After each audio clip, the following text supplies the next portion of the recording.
अस्सलाम वालेकुम नाज़रीन, उम्मीद है कि आप लोग खैरियत से होंगे। नाज़रीन, बहुत सी महफ़िलों में और मजालिस में आपने कायद-ए-आज़म की ज़ात को ज़ेर बहस देखा होगा और उनके बारे में एक ही बहस हर जगह हो रही होती है, और वो ये कि कायद-ए-आज़म तो एक मॉडर्न ज़िंदगी गुजारने वाले इंसान थे। वो तो एक रोशन ख़याल आदमी थे। वो पाकिस्तान को एक सेकुलर रियासत बनाना चाहते थे।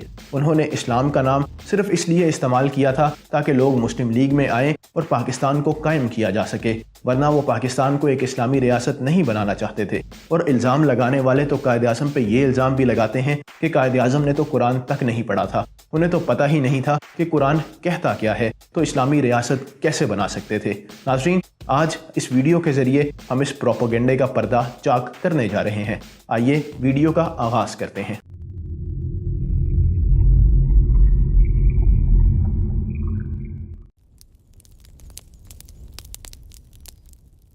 रिजवान अहमद मरहूम ने कायद-ए-आज़म की इब्तदाई ज़िंदगी में एक किताब लिखी है, और इस किताब को लिखने के लिए उन्होंने कायद-ए-आज़म के रिश्तेदारों के इंटरव्यूज़ भी किए थे। और इन इंटरव्यूज़ से हमें ये बात पता चलती है कि कायद-ए-आज़म ने बचपन में कुरान पढ़ा था, बिल्कुल उसी तरह जिस तरह बरसगीर पाको हिंद के बाकी मुसलमान बच्चे कुरान पढ़ा करते हैं।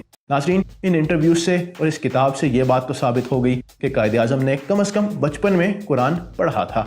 अब आते हैं अगले वाक़ये की तरफ। वज़ीराबाद के तूसी साहब शोबा तालीम से ताल्लुक़ रखते थे।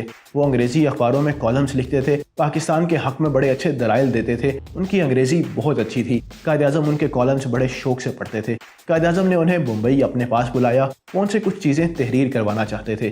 कायद-ए-आज़म ने उन्हें अपनी पर्सनल लाइब्रेरी की एक्सेस दे दी, कहा कि वो कोई भी किताब इस्तेमाल कर सकते हैं। तूसी साहब कायद-ए-आज़म की पर्सनल लाइब्रेरी में मौजूद किताबों के बारे में कहते हैं कि वहाँ कुरान के अंग्रेज़ी तर्जमे मौजूद थे। इस्लामी कवानीन, इस्लामी तारीख़ और खुलफ़ाए राशिदीन की ज़िंदगियों पर लिखी हुई किताबें भी उनकी लाइब्रेरी में मौजूद थी। तूसी साहब के मुताबिक कायद-ए-आज़म सैयद अमीर अली के कुरान के इंग्लिश तर्जमे को बहुत शौक़ से पढ़ा करते थे। और तो और अल्लामा शिबली नुवानी की किताब अल फारूक का इंग्लिश तर्जमा भी उनके पास वहाँ मौजूद था, जिसमें जगह जगह उन्होंने निशानात लगा रखे थे, जिससे ये बात साबित होती है उन्होंने इस किताब को तफसीली तौर पे पढ़ा था। नाज़रीन, तूसी साहब की इस गवाही को अगर सच मान लिया जाए तो ये बात साबित होती है कि कायद-ए-आज़म ने कुरान को भी तफसीली तौर पे पढ़ा था, इस्लामी कवानीन को भी जानते थे, और इस्लामी तारीख़ के बारे में भी उन्हें इल्म था, और खुलफ़ाए राशिदीन की ज़िंदगियों को भी उन्होंने पढ़ रखा था। अब आते हैं अपनी अगली गवाही की तरफ।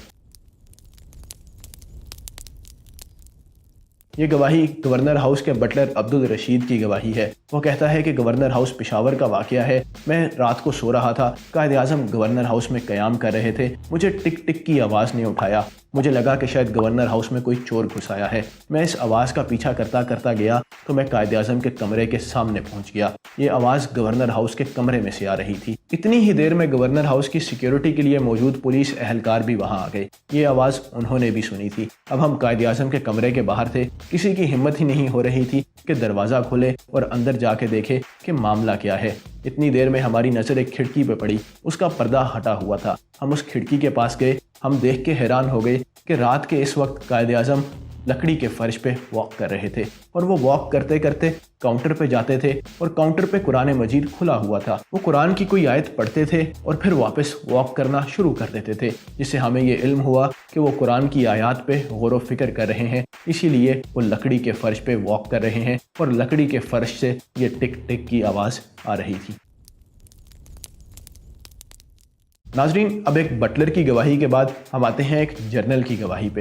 ये जनरल मोहम्मद अकबर ख़ान की गवाही है। वो कहते हैं कि कायद-ए-आज़म बहुत बीमार थे, ज़ियारत में थे। मैं उनसे मिलने के लिए गया। बातों ही बातों में इस बात का जिक्र हुआ कि हमारे मिलिट्री कॉलेजेस में अब शराब पी जाती है। शराब एक कल्चर बनता जा रहा है। वो कहते हैं कि मैंने कायद-ए-आज़म को कहा कि शराब हराम है, आप इसके बारे में कोई हुक्म करें।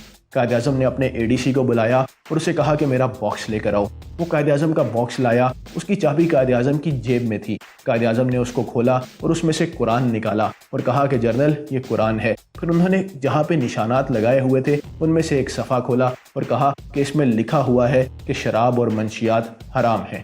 फिर उन्होंने अपने स्टेनो को बुलाया और कुरान की इन आयात का रेफरेंस देते हुए हुक्म जारी किया कि शराब और मंशियात हराम है। वो कहते हैं कि मैंने इस हुक्म की एक कॉपी ले ली और अपने एरिया में मौजूद तमाम यूनिट्स को भेज दी, और जब तक मैं रिटायर नहीं हुआ इस पे अमल होता रहा। वो कहते हैं कि मैंने कायद-ए-आज़म को कहा कि हम आपकी तकरीरों से रहनुमाई लेते हैं। قائد اعظم نے جواب میں کہا کہ ایک مسلمان کو قرآن سے رہنمائی لینی چاہیے۔ اب حرف آخر کے طور پہ ہم جس شخصیت کی گواہی استعمال کرنے جا رہے ہیں وہ قیام پاکستان سے پہلے بادشاہی مسجد کے خطیب مولانا غلام مرشد ہیں۔ وہ کہتے ہیں کہ 1945 کا زمانہ ہے کہ قائد اعظم لاہور آئے ہوئے تھے۔ مجھے پیغام ملا کہ قائد اعظم مجھ سے ملنا چاہتے ہیں۔ میں ان سے ملنے کے لیے تیار ہونے لگا تو مجھے خیال آیا کہ مجھے تو انگریزی ہی نہیں آتی، میں ان سے بات کیسے کروں گا۔ اتفاقاً ڈپٹی کمشنر نواب شاہ جناب مسعود صاحب میرے پاس آئے ہوئے تھے۔ میں نے انہیں کہا کہ آپ بھی میرے ساتھ چلیے تاکہ ترجمانی کے فرائض سر انجام دے سکیں۔ انہوں نے حامی بھر لی۔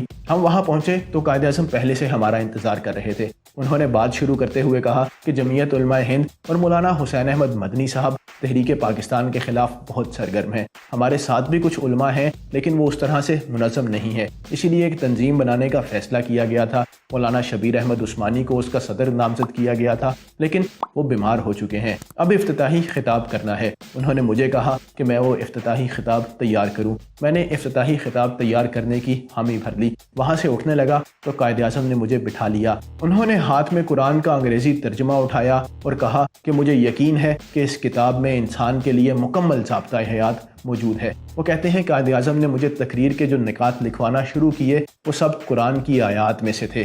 پھر انہوں نے جانے سے پہلے مجھے کہا کہ ایک بات یاد رکھیے گا اور وہ یہ کہ اللہ تعالیٰ نے انسان کو دو گروہوں میں تقسیم کر دیا ہے، ایک مسلمان اور دوسرے کافر۔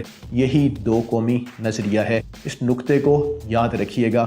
جائیے، اللہ حافظ۔ وہ کہتے ہیں میں قائد اعظم کے پاس سے اٹھ کے تو آ گیا لیکن میں یہی سوچتا رہا کہ دنیا جس شخص کو بیرسٹر سمجھتی ہے وہ اسلامی قوانین سے، اسلامی اصولوں سے کس حد تک واقفیت رکھتا ہے۔ وہ اپنے بارے میں کہتے ہیں کہ میں نے پوری زندگی مدارس میں گزاری ہے، بہت سے علماء سے پڑھا ہے، سیکھا ہے، لیکن کسی شخصیت نے مجھے اتنا متاثر نہیں کیا جتنا قائد اعظم نے کیا ہے۔ ناظرین، یہ تھے قائد اعظم کی زندگی سے قرآن فہمی کے کچھ واقعات جن کی گواہی مختلف لوگوں نے دی ہے۔ اب اگر کوئی شخص یہ کہے کہ قائد اعظم نے قرآن پڑھا نہیں تھا، وہ جانتے نہیں تھے، تو اس شخص کو صرف یہی جواب دیجیے گا کہ ہمارا وقت ضائع نہ کرو، تم نے قائد اعظم کو نہیں پڑھا، تمہیں نہیں پتا کہ قائد اعظم کون تھے۔ امید ہے آپ کو آج کا واقعہ پسند آیا ہوگا۔ اگلے واقعے تک کے لیے مجھے دیجیے اجازت، تب تک کے لیے اللہ حافظ۔